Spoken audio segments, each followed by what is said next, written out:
Hello everyone. आप सबका welcome है मेरे चैनल पे डियर स्टूडेंट्स। फिर से आपको आपके सामने मैं यूजीसी नेट दिसंबर 2024 के लिए बाकी आगामी जो भी आने वाले आपके पेपर हैं उसमें भी आप इनको देख सकते हैं क्वेश्चंस को। तो यहाँ पे मैं आपके लिए 2018 से 2024 के जो भी महत्वपूर्ण क्वेश्चंस हैं वो लेकर आया हूँ।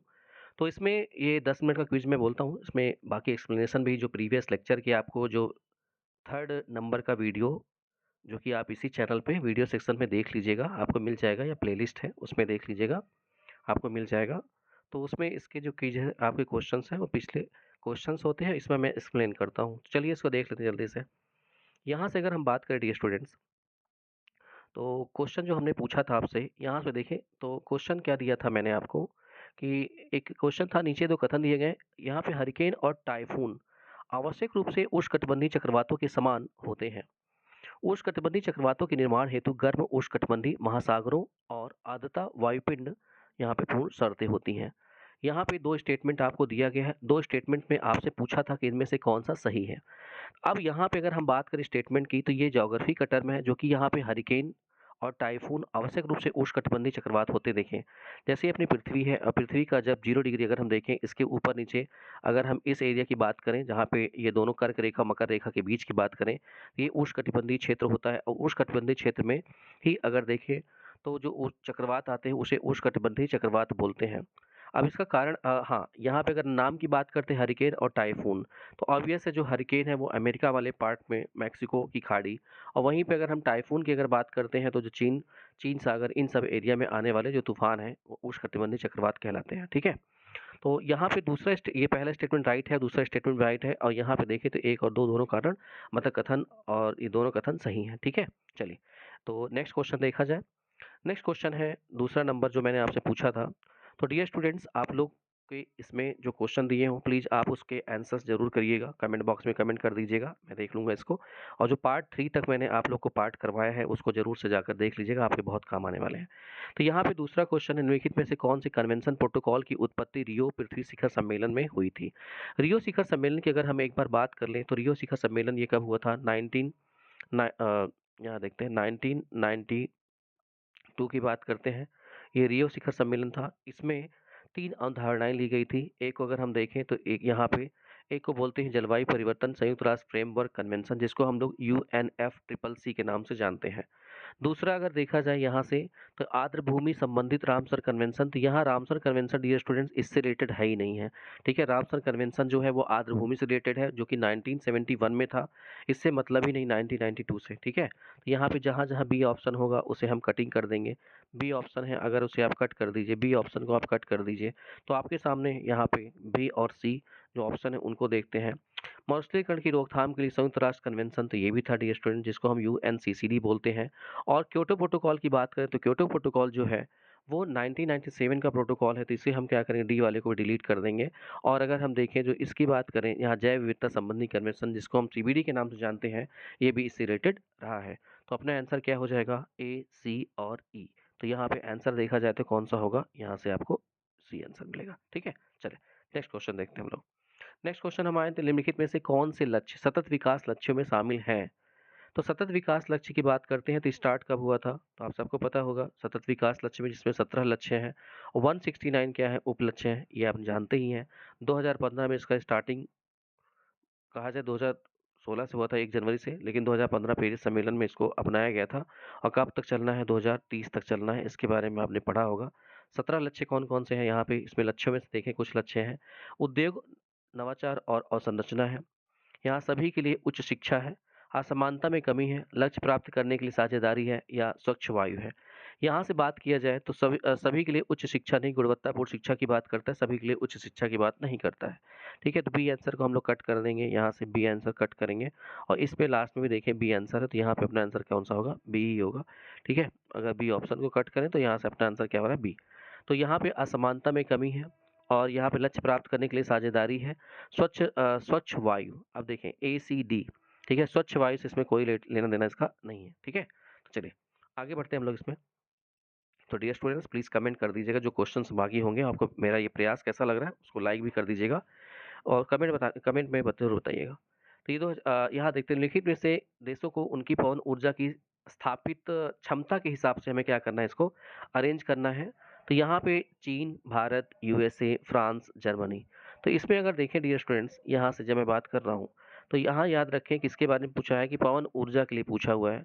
पवन ऊर्जा की जब हम बात करते हैं, सबसे अग्रणी देश की अगर बात करें, सबसे अग्रणी देश कौन है? चीन है। तो यहाँ पे आप देख रहे हैं जो ऑप्शंस है सारे के सारे क्या है? ए ऑप्शंस पे यहाँ दिए हुए हैं। अब यहाँ पे बी और सी की बात करते हैं, तो भारत और यूएसए। यहाँ के देखें तो भारत के बारे में जानते हैं, हमारे यहाँ बहुत अच्छा डेवलपमेंट इसका नहीं है। तो यहाँ पे सी सी क्या होगा? दूसरे नंबर पे होगा। पहले नंबर पे यहाँ पे ए और दूसरे नंबर पे क्या होगा? यूएसए होगा। अब आते हैं, बात करते हैं फ्रांस और जर्मनी। फ्रांस और जर्मनी की बात करते हैं, तो यहाँ से आपके पास आंसर बी भी कैंसिल हो जाएगा क्योंकि भारत पहले दिया हुआ है। ठीक है, अब आते हैं यहाँ से, और इसमें भी देख सकते हो आप, इस वाले ऑप्शन में भी क्या है? पहले दिया हुआ है भारत। तो यहाँ आंसर अपना क्या होगा? सी होना चाहिए। क्यों? क्योंकि अगर हम यहाँ से बात करें तो इससे जो इसमें जर्मनी जर्मनी में अपने भारत देश से भी ज़्यादा पवन ऊर्जा बनाई जाती है, इसलिए यहाँ पे आंसर मैं इसको टिक करवाना हूँ। ठीक है, याद रखिएगा, जो अरेंजमेंट में देख करके कुछ अगर जानकारी भी आपके पास होगी तो ठीक ठाक आप इसके क्वेश्चंस निकाल ले जाओगे। ठीक है, चलिए इस आगे देखते हैं हम लोग। यहाँ से आगे देखें तो पांचवा क्वेश्चन मैंने आपसे पूछा था। ये पांचवा क्वेश्चन है, यहाँ से पूछा गया है कि जो शहरी क्षेत्रों में प्रकाश रासायनिक धूम कोहरा जो होता है, उसके निर्माण के लिए सूर्य का प्रकाश आवश्यक होता है। दूसरा कथन पूछा है, प्रकाश रासायनिक धूम कोहरा भारत के शहरी क्षेत्रों में शीतकाल और ग्रीष्मकाल के में बार बार होने वाली परिघटना होती है। देखें, जब यहाँ से बात करते हैं शहरों में क्षेत्र में प्रकाश रासायनिक धूम कोहरा, प्रकाश रासायनिक धूम कोहरा जो होता है उसके लिए सूर्य के प्रकाश की आवश्यकता पड़ती है। उसके अलावा यहाँ से देखें, प्रकाश रासायनिक धूम कोहरा हमेशा गर्मियों के दिन में क्या होती है? इसका फॉर्मेशन होता है। और गर्मी के दिन में भी अगर देखा जाए तो जो नाइट्रोजन के ऑक्साइड या नाइट्रोजन युक्त जो प्रदूषक होते हैं वो, और गर्मी का मतलब हुआ सनलाइट, और प्लस यहाँ पे नाइट्रोजन बेस्ड जो भी प्रदूषक होते हैं उनको ऐड कर दीजिए, और plus VOC volatile organic compound जो होते हैं उनको ऐड कर दीजिए। इसके परिणाम स्वरूप बनता है एक धूम कोहरा, और उसमें और एक गैस बनती है जिसको हम खराब ओजोन के नाम से जानते हैं। ठीक है, प्रकाश रासायनिक धूम कोहरा भारत के शहरी क्षेत्रों में शीतकाल और ग्रीष्मकाल में बार बार होने वाली घटना है। देखिए, जब हम बात करते हैं प्रकाश रासायनिक धूम कोहरा में, तो शीतकालीन ये नहीं बनता है। हाँ, यहाँ पे देखिए ग्रीष्मकाल में बार-बार होने वाली घटना है। हाँ, कह सकते हैं होता है, लेकिन यहाँ पे आपसे किसमें पूछा हुआ है? प्रकाश रासायनिक धूम कोहरा। लेकिन प्रकाश रासायनिक धूम कोहरा, केवल अगर धूम कोहरा ही पूछा होता, तो अपना आंसर क्या होता? सेकंड वाला भी हो जाता। लेकिन यहाँ क्वेश्चन पूछा गया प्रकाश रासायनिक धूम कोहरा, तो ये स्टेटमेंट सेकंड वाला क्या हो जाएगा? रॉन्ग हो जाएगा, और first statement is right answer हो जाएगा। ठीक है? यहाँ तो कोई कन्फ्यूजन नहीं होना चाहिए। तो यहाँ पे क्या है? कथन एक सही है और किंतु कथन दूसरा गलत है। क्यों गलत है बता दिया। आगे देखते हैं हम। पांचवा क्वेश्चन है, नीचे दो कथन दिया गया है, पहला अभिकथन और दूसरा उसका कारण दिया गया है। पहला है यहाँ से, तो पहले स्टेटमेंट अगर हम देखें कथन में, तो नदियों में कार्बनिक प्रदूषण की समस्या प्रायः गर्मी के महीने में बदतर हो जाती है। दूसरा इसका कारण क्या है कि अपेक्षाकृत अधिक जल तापमान की वजह से ऑक्सीजन की मात्रा में गिरावट की स्थिति तीव्रतर हो जाती है। यहाँ पे देखिए, नदियों, अगर हम गर्मी की बात करें, नदियों में कार्बनिक प्रदूषण की समस्या प्रायः गर्मियों के दिन में, हाँ, जब गर्मियों में देखेंगे तो जो बैक्टीरिया है, वायरसेस हैं, और बाकी ऐसा टेम्परेचर होता है कि इस समय क्या होते हैं कि ये ज़्यादा एक्टिव होते हैं। गर्मियों के दिन में देखें तो आपके यहाँ जो खाना होता है या टिफ़िन में आपने खाना पैक किया, जैसे सवेरे-सवेरे आपने पैक किया, और जब स्कूल से आप खाकर आते थे और अपनी टिफ़िन भूल जाते धुलने के लिए, तो वो महकने लगती थी। या कोई भी अगर आप देखें, रोटी है, सब्ज़ी है, दूध है, रख दीजिए, तो खराब हो जाता है। ठीक है? तो उसी तरह से अगर हम बात की कारण की, तो अपेक्षाकृत अधिक जल तापमान की वजह से ऑक्सीजन की मात्रा में, हाँ, ऑक्सीजन की मात्रा में तीव्रता से हानि होती है। इसलिए अगर देखें तो यहाँ पे कथन और कारण क्या होते हैं? दोनों सही हो जाते हैं। तो हमारा आंसर क्या हो जाएगा? ए आंसर हो जाएगा। ठीक है, यहाँ से आंसर अपना क्या हो जाएगा डियर स्टूडेंट्स? ए आंसर हो जाएगा। ठीक, चलिए आगे बढ़ते हैं नेक्स्ट क्वेश्चन पे। फिर है, कार्बनिक अपशिष्ट सामग्री में कार्बन से नाइट्रोजन को अनुपात के सही अवरोही क्रम में पहचान करनी है। जब हम इसके आरोही क्रम की पहचान करने की बात करते हैं, तो बहुत अच्छा क्वेश्चन है, और ये अपने आप में एक डिफ़िकल्ट क्वेश्चन माना जाता है। ठीक है? अपने आप में एक डिफ़िकल्ट क्वेश्चन रहा है जब जिस समय पूछा गया था, क्योंकि इसमें थोड़ा-सा क्या है, कार्बनिक वो पूछे जाते हैं, क्या कहते हैं, जो कार्बनिक कह रहा हूँ, बायोकेमिस्ट्री है, बायोकेमिस्ट्री, जैव केमिस्ट्री होती है, जैव रसायन होता है, वो पूछ उससे अगर देखें, तो ये अपने आप में कठिन क्वेश्चन था जिस समय आया था। तो कार्बन, जैसे कार्बन है, तो कार्बन के अनुपात में जो नाइट्रोजन है वो कितना पाया जाता है? ठीक है, कार्बन के अनुपात में किसी पदार्थ में कार्बन कितना, नाइट्रोजन कितना, उसका अनुपात आपसे पूछा गया है। तो उसके अनुपात की अगर हम यहाँ पे बात करते हैं, ठीक है, उसके अनुपात की अगर हम बात करें, 1 मिनट में इसे इरेज कर देता हूँ ताकि ये आपको अच्छे से दिख सके। Just minute. ठीक है, तो हम जब इसके अनुपात की बात करते हैं तो यहाँ पे अनुपात में है क्या, तो जैसे कि यहाँ पे देखें तो खाद अपशिष्ट है, दूसरा ऑप्शन में पत्तियों और बेल बूटे होते हैं, कागज है, गाय के गोबर की खाद की बात किया जाए। अब कार्बन से देखिए जो हरे पौधे होते हैं और खाद जो खाने योग्य है, ठीक है, जो पेड़ पौधे से निकाल के हमने खाने स्टार्ट किया, उसमें नाइट्रोजन की मात्रा ज़्यादा होती है। अब एक चीज़ याद रखिएगा कि जब हम बात करते हैं कार्बन की और नाइट्रोजन की, दोनों के अनुपात की बात करेंगे, अनुपात कब ज़्यादा होगा, एक चीज़ यहाँ मैथ्स लगाएंगे, 5/2 लिखा हुआ है जैसे, और एक लिखा है 2/5, कौन बड़ा है इसमें? तो आप सब जानते हो कि 5/2 बड़ा है, 2 से डिवाइड करिए तो 2 पॉइंट समथिंग आएगा, और 2/5 को डिवाइड करोगे तो 0.4 आएगा। इसका मतलब कि अगर जो हमारा हर अंश होता है वो अगर हर से बड़ा होता है तो वो संख्या बड़ी होती है फ्रैक्शन में, और अगर ये छोटा होता है तो वो क्या होती है, छोटी होती है। ठीक है, तो इसका मतलब है कि कार्बन की मात्रा ज़्यादा हो जाए और नाइट्रोजन की मात्रा कम हो जाए तब हम इसको क्या करेंगे, अरेंज कर लेंगे। कार्बन की मात्रा की बात किया जाए तो यहाँ पे आप देख सकते हो खाद अपशिष्ट हो गया, दूसरा पत्तियों और बेलबूटे हो गए, कागज हो गया, गाय के गोबर की खाद हो गई। यहाँ से याद रखें कि इसमें अगर हम बात करें कागज और पत्तियों और बेलबूटे में, तो कार्बनिक पदार्थ अगर अधिक होगा नाइट्रोजन बेस्ड होगा। ठीक है, तो यहाँ से आंसर अपना क्या होगा, सी आंसर होगा। ठीक है, इस पे दिमाग ज़्यादा नहीं लगा सकते हो क्योंकि इसका नॉलेज ऑब्वियस है आपको नहीं होगा कि कार्बनिक रसायन है। ठीक, चले आगे बढ़ते हैं नेक्स्ट क्वेश्चन पे।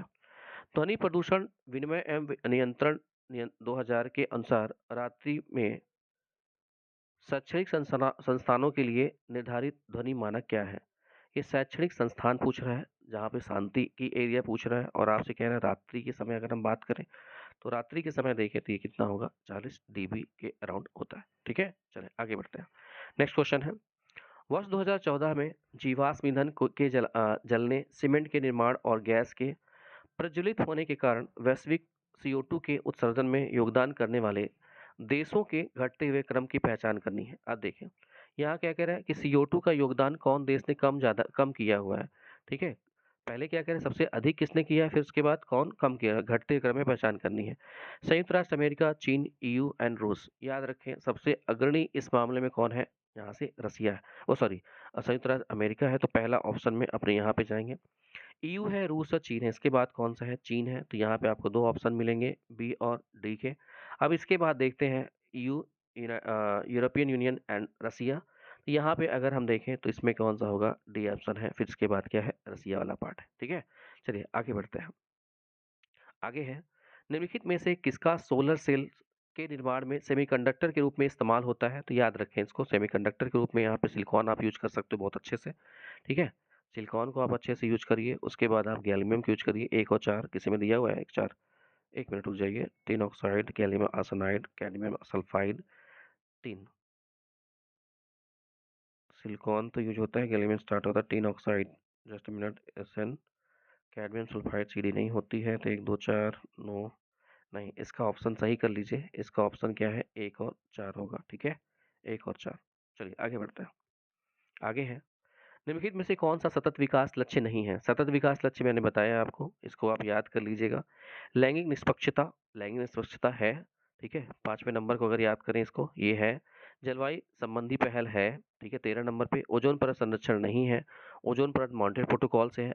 अनवर्ती जलीय जीवन की अगर हम बात करें तो 14 नंबर में इसको है, SDG, और 5 नंबर में ये है।